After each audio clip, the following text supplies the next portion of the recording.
So may gagawin na naman tayo. Kakauwi lang ng kapatid ko ngayon, titimplahan natin ng kape.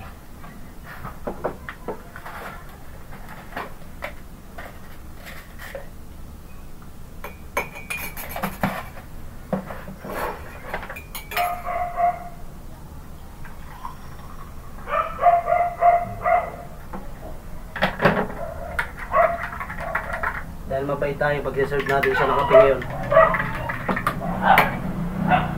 Kaya kailangan natin ito, pampasarap ko eh.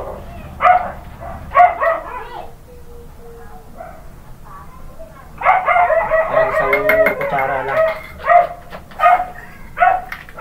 Lalagyan natin ito, pampalasa.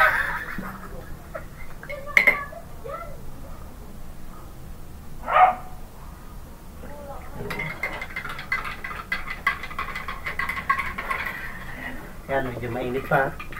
Tara, dati natin sa kapalit natin ito. Beng, ito, tinbaka ito ng kape. Alam ko pagod ka sa trabaho mo eh. Mukhang mangungutang ka na naman ah. Hindi ah, siyempre ganyan, nakamahal. Oh. Yan, nakamahal. Oh, tingnan mo yung kape ko, kung ano kasarap yan. Oh. Oh.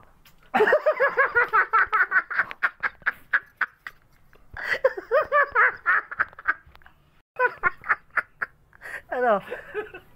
Kape yung kaki. Pakay na suka.